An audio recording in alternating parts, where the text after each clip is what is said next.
Hey guys, welcome. It is 1 p.m. We just got the closing bell for Monday, April 29th, and we had a pretty active day. We can see that we chopped around sideways for most of the day, and then right at 12 o'clock, we had this sharp sell-off, but then we ended up recovering into the close. So we basically ended up pretty much where we opened.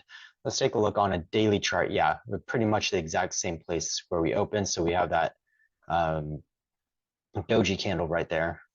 So what does that mean for us? Well, not too much. We just ended up where we started. We traded in a range. It is somewhat telling that we traded lower than we traded higher. But really, when we're looking at this, what we're saying is that we got pretty close to that MA50. We traded back down through the EMA 20, but then we traded it back up. So we're stuck between the EMA 20 and that MA50. So does this count as touching or close enough to touching the MA50? I would count it as touching, but that doesn't necessarily mean that we're going to go down, although that is still the higher probability. We could go up, we could go down, that we want to see how heavy of a resistance this MA50 proves to be. Normally, I would have pretty high confidence that it would hold and that we would go down. But this particular week is pretty news heavy. We have a lot of really large, really important stocks reporting their earnings. We've got that FOMC in 2 days. We've got the consumer confidence report tomorrow. So that consumer confidence report by itself could send us above or below the MA50. And if we look at this week, or just say today after close, we can see that we've got, I'm on a different computer than this morning, so I have to reestablish all my pages. Is this even the right week? April 29th. Yeah. Okay. So today we've got whatever well is, Welltower. These aren't super big. So let's see tomorrow. Tomorrow before market, Eli Lilly, Coke, McDonald's, American Tower, all of these are going to be pretty important, especially more blue chippy. So that could send us in a direction. Consumer confidence could send us in a direction. But Wednesday is the big day. Wednesday, we've got the FOMC minutes and we've got some bigger names than we have for today. So if I look at this week and I sort it, and so we want tomorrow, April 30th, before the market, no, after the market, April 30th, after the market. There's a lot of reporting in the next day or, okay, after the market, we've got this is Skyworks, Starbucks, Republic Services, garbage company, SMCI. This is highly, highly, highly followed right now. This was almost like a meme stock, very close to NVIDIA. So if we look at SMCI, and I look on a longer term, you see that huge parabolic movement and how volatile it suddenly got in the last year or so, or since the beginning of this year. This is highly followed, so earnings is going to be very important for SMCI. That's going to have a large influence on tech sector. Riot, so Riot is cryptocurrencies. And then we should have Amazon and AMD. It's too hard to do it this way. Let's do it by market cap. And then we've got Apple later in the week, and then Amazon. Amazon tomorrow after market and the FOMC. Those two combined can very easily send us in a direction. So like I said, normally we would expect down, and we'd be very confident in it, 70 to 80%. But because of the FOMC announcement and Amazon earnings and all those other earnings, it's really going to depend on how all of those reports come out. Why? Because institutions are looking at that MA50. And there are some people who might have jumped the gun and already shorted. Remember, I was telling you guys, let's touch the MA50. Let's see a confirmation on the downside, which we have not gotten yet. We've touched it. We have not had the confirmation. But once we have confirmation to the downside, that's when we'll start to short. But a lot of people have already gone short right here at the MA50. And if we pop above that MA50 and start moving higher, then a lot of those shorts will get squeezed and they'll start covering. And that can easily send us up to this 516 for 520 level, or pretty close, or actually to the all-time highs that we had a month or so ago. So we could get squeezed to the upside. Right now, the probability is still stronger to the downside, but we don't have a great way of measuring the probabilities that have to get factored in due to earnings and to those FOMC. We don't know what Powell's going to say. We know pretty much what the FOMC decision is going to be, but we don't know what Powell's going to say. And so that gives us uncertainty and the possibility of moving higher when normally we would expect it to just come downwards. So we're still kind of in this wait and see. This morning I said we're probing the markets. We're probing the markets to see how it's going to react. And so far we didn't get a lot of great information. We can see that we can call this initial upward movement a probe. And then these, I wouldn't really, the only other probe I would say is this one right here. We probed to the downside and rejected it. So we probed to the upside, rejected it. We probed to the downside, we rejected it. So really, that doesn't give us a lot of information. So we need to, the next day or Wednesday, to give us confirmation. Did we hit this and then we're going to bounce down? Or is there still a possibility of us squeezing up or above this and getting squeezed to the upside? So I wouldn't really be too excited about taking positions right now unless they were pairs.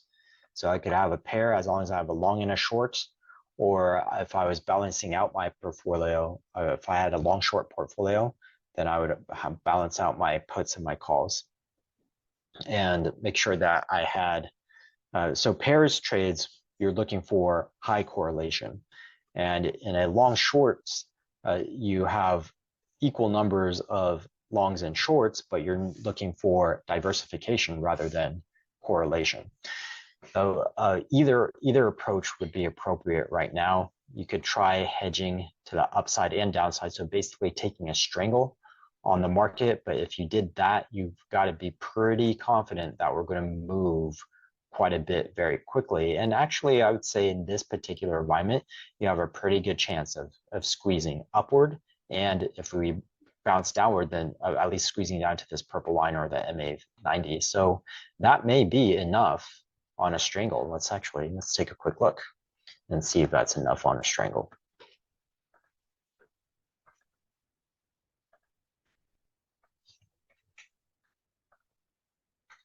So SPY, wrong. Okay. So if we say a week out,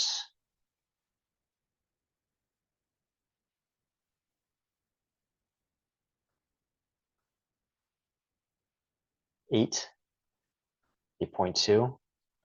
So if I move up 8, that's to 518. I did say that we might get to the 516 to 520, so 518 is kind of pushing it.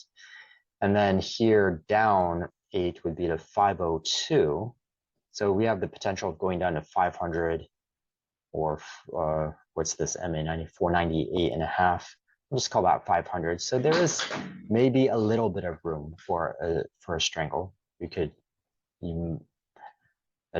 if you move less, then you don't make money on the strangle, but we could at least be able to maybe break even on a strangle. if that's your cup of tea. The only thing is that you're buying long and buying short. So it's pretty capital heavy. So if I buy a long, for example, if I just wanted to do the same 510 right here, I'd be paying 425 plus 365. So I'm doing 800. I'm investing $800, and it looked like we only had like maybe $1 or $2 on either side. So if I did $2, 200, it's just not a great reward. It's a lot of dollars invested for a small amount of potential return right there. It is pretty safe, but it's just you're not getting rewarded that much. There's probably a better trade out there rather than doing the strangle. So either you want to be directional, or you could yeah, a quick one off the top of my head is, let's just say you just pick one. Is it going to go up or is it going to go down? And we feel like the probability is further to the downside. So we could just say, hey, let me do this. And if it goes down, it could go down all the way to at least this 500 level. So I could easily choose to do like a spread, a debit spread. So just say 508, 507, because we believe it can go all the way down to 500. If I buy this vertical right here, this 508, 507, then I'm only paying 34 cents, 35 cents. The most I can lose is 35 cents. The most I can gain is 65 cents. So that's almost a 2-to-1 reward risk ratio. If I lose $35. If I win, I make 65. Right? And all that has to do is get below 507. It doesn't have to go all the way to 500. If I'm really confident about that, but so doing that strangle is sort of like saying, okay, well, what if I do a 502, 501? And I'm really confident it's going to get below that 501 and hit that 500. Well, if I'm that confident, then yeah, I can pay $17 and risk only $17, but potentially make $83. So that's 6 times reward risk ratio, 6-to-1 reward risk. It has to move though. It has to move, because if it doesn't move, then I lose my $17. So to be a little bit more conservative, you would go 508, 507, maybe even a 509, 508, pay the $38 for potential $62. That's still almost a 2-to-1 reward risk ratio. And that might be a really great trade. If your personal view is that the higher likelihood is to move to the downside, which mine is. So right now, because we're mostly in a wait and see, if you're taking a single option approach, meaning that you only buy a put or you only buy a call, you just plain and simple options and not spreads or complicated option strategies, then we're really in wait and see mode. We're stuck right in between that EMA 20 and MA 50. We've got a doji candle, which indicates indecision. We're right at important levels on both the EMA 20 and MA 50. We've got major news coming out in the next couple of days. We've got major earnings coming out the next couple of days. Everything is just kind of confusion. We were looking for clarity today in today's price action, but really all it did was chop sideways. We got 2 tests, both failed. So really it just, and one test was in either direction. So basically everything right now is pointed to like non-directional, no data, basically. If we look at VIX though, let's take a look at VIX. VIX is continuing to move lower. So that does give us a little bit more confidence. The market maker, for whatever reason, is not too concerned about all the earnings and all the news coming up. The market makers think that things are going to be kind of orderly. So that's interesting to note, that the market makers aren't expecting big movement. For this to move down, continuously move down like this, when the S&P 500 basically just kind of went sideways, that is a little unusual. We would expect the VIX to be more flat. And then going into a report and going into heavy earnings, we might see heightened VIX, but we didn't get that. So that's indicating a little bit of confidence on the market maker's part. So that might be a point for the bullish case right there. All right. CPC is at 1.00, so perfectly neutral, and that gives us zero information. And then on a day like this, it was highly rotational. Why do I say that? It's because the market went nowhere. So either money didn't move around, or money moved around and some sectors went up and some sectors went down in a way that kept the S&P 500 perfectly flat. So I want to know, did the sectors just not move, or did some sectors move up and some sectors move down, but they just balanced each other out? Because that the movement of money could tell a story that gives me a clue. So let's take a look at our sectors. So we'll do the stock fetcher first, and we'll go to our sectors. And really just care about today. So looks like we did get quite a bit of movement. So the one that moved the most to the downside was communications. To the upside, it was consumer discretionary. That's kind of interesting because usually these are pretty on top of each other. So communications way down, discretionary way up, utilities way up, and retail way down. So retail really should be part of discretionary. But they're not super down. They're just kind of down. Financials kind of down. Everything else was positive. So actually we're leaning to the positive side. It's just that it looks like, based on everything here though, it just looks like that the communication sector went down, and probably in some pretty major large cap stocks or mega cap stocks like Meta, like Google, those are all Netflix, those are all part of communications. So it looks like that those stocks were so big and they went down that it was able to make the upward movement of the S&P 500 extremely limited. So let's take a look at that. That is kind of interesting information. Not in that, only basically that money left the communication sector. And do we have, who's reporting? Amazon, Apple. Let's take a look at XLC first.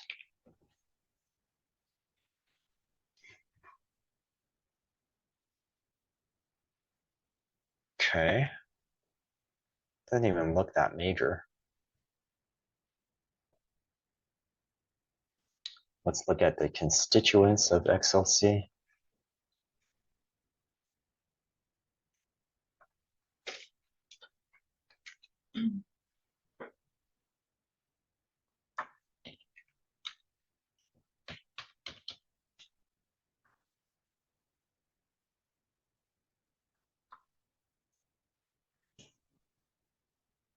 So we had a couple, actually these are probably weak. So these are weak and they recovered, Para and Charter, PRA. Not even that much. Interesting. I guess they have earnings tonight after market. And so far they haven't moved that much. Para and Charter earnings on Friday. They just traded back to their EMA 8, and it's not that big. It's 2% movement, but that's just in the grand scheme of their price movements, it's just not that much. So far, I wouldn't make too much of any of this. And to downside, Meta, Google, Match, Netflix. Okay, so these are the mega caps, not Match, but Netflix, Meta, Google, Disney. Disney, not looking great, but not that bad. Netflix, same thing. All it did was chop sideways. Meta,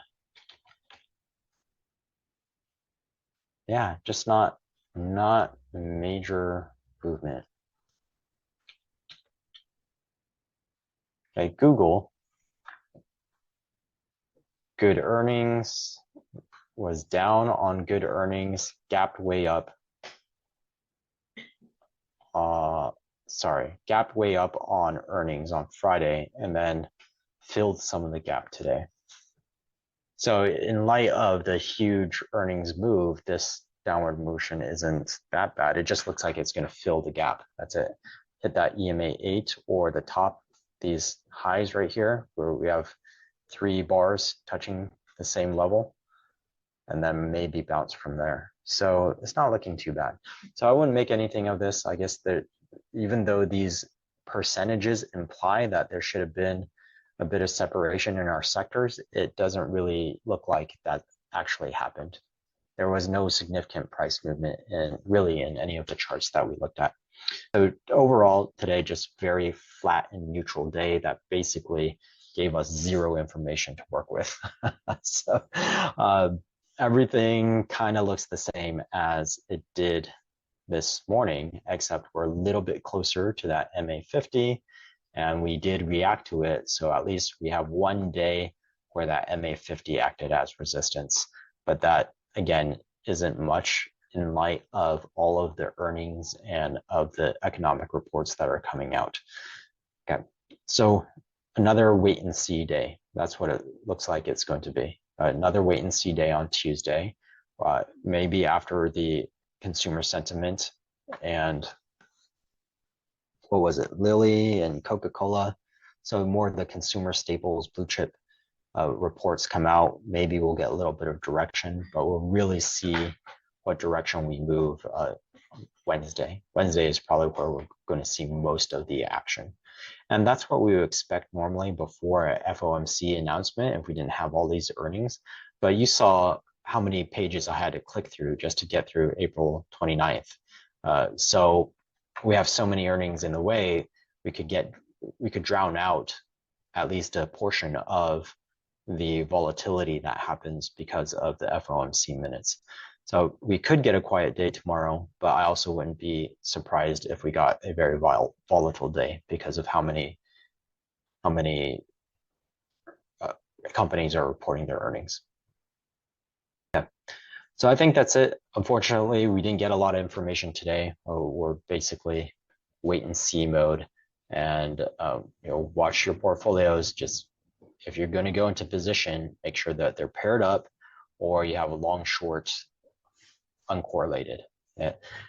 That's the way to go. Otherwise, I'd say keep your powder dry, wait for a clear and definitive break up above the MA50 or a clear and definitive bounce down off of the MA50.